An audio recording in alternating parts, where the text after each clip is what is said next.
ఇతను వాడుకుంది, time pass love చేసింది, వెళ్ళిపోయింది. ఇతను ఏం చేశాడు, తనని టైం పాస్ లవ్ చేసి మోసం చేసిన ఉద్దేశం ఆ అమ్మాయిని చంపేశాడు. ఇక్కడ ఏమవుతున్నది, తన లవర్ తనని మోసం చేసిందని ఆమె మీద కూడా అత్యాచారం చేస్తుంటాడు. ఈ విధంగా కోపాలు తెచ్చుకోవడానికి చేసినట్టుంది. లేదు అంటే ఇటువంటి ఇబ్బందికరమైన సంఘటన ఉంది. ఆ అమ్మాయి రేప్ చేసినంత వరకు ఎందుకు ఊరుకుంది? అసలు ఈ అమ్మాయి అవకాశం ఎందుకు ఇచ్చింది? లాస్ట్ టైం ఒక సంఘటన జరిగింది. అర్ధరాత్రి పూట ఎవరు తిరగని ప్లేస్, మగవాళ్ళే భయపడతారు కొన్నిసార్లు. రాత్రి కూడా కొన్ని ప్లేస్ కంటే మగవాళ్ళకి భయం ఉంటుంది ఒక్కొక్కసారి. అటువంటిది ఆడవాళ్ళు దయ్యాల లెక్కన జుట్టు తిరగబోసుకొని కొన్ని ప్రాంతాల్లో ఒంటరిగా తిరగాల్సిన అవసరం ఏంటి? ఛాన్స్ ఎందుకు ఇచ్చారు అసలు? అందుకనే చూడండి, దుబాయ్కి వెళ్ళండి, ముస్లిం కంట్రీస్కి వెళ్ళండి, అక్కడ ఒక్క అత్యాచారం జరగదు.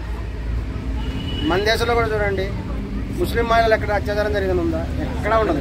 వాళ్ళు ఏంటంటే సౌదీ అరేబియా వంటి దేశాల్లో అమ్మాయి ఒంటరిగా తిరగరాదు అనే రూల్ ఉంది. ఒంటరిగా ఏ మహిళ వెళ్ళకూడదు. తన వెంబడి ఎవరో ఒకళ్ళని ఉండాలి, ఎవరో ఒకళ్ళు తన వెంబడి తోడు ఉండాలి. తన బ్రదరు లేకపోతే తన ఇంట్లో వాళ్ళు ఎవరో ఒకరు ఉండాలి.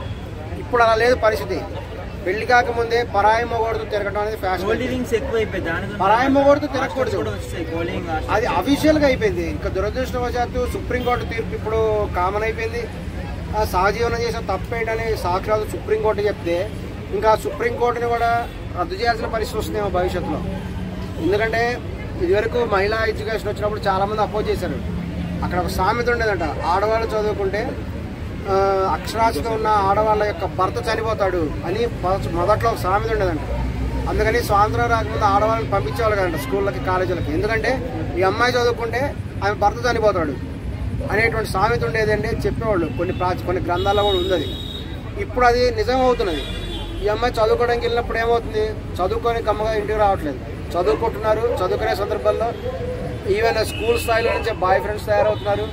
స్కూల్ ఎక్కొట్టేసి సినిమాలకు వెళ్తున్నారు, షికార్లకు వెళ్తున్నారు, పార్కులకు వెళ్తున్నారు. పార్కులో పోయి చూడండి ఎక్కడైనా ఎంతమంది పేరెంట్స్ కనబడతారో.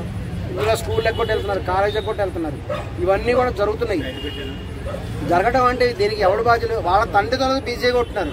వాళ్ళ తల్లిదండ్రులు ఏం చేస్తారు, వాళ్ళ తల్లిదండ్రులు అత్తమామల దగ్గర పెట్టుకొని వాళ్ళు చేయట్లా. వాళ్ళ అత్తమామలు ఎక్కడ వదిలిపారు దొబ్బేసి వీళ్ళు వచ్చేసి కొడుకు కూతురుతో కలిసి ఉంటారు. న్యూక్లియర్ ఫ్యామిలీ అయిపోతుంది. ఇప్పుడు ఈ అమ్మాయిని చూడాల్సిన బాధ్యత ఎవరికి ఉంది? ఎవరు పట్టించుకోరు. వాళ్ళ పాటికి వాళ్ళు తిరుగుతుంటారు, అమ్మ పాటికి అమ్మ తిరుగుతుంటుంది, నాన్న పాటికి నాన్న తిరుగుతుంటాడు, ఈ చిల్డ్రన్ పాటికి చిల్డ్రన్ తిరుగుతున్నారు. మరి ఇలా జరగడం వల్లే సమాజంలో ఇటువంటి భయంకరమైనటువంటి పరిస్థితి వస్తున్నది. నైతిక విలువలు లేకుండా పోతున్నాయి.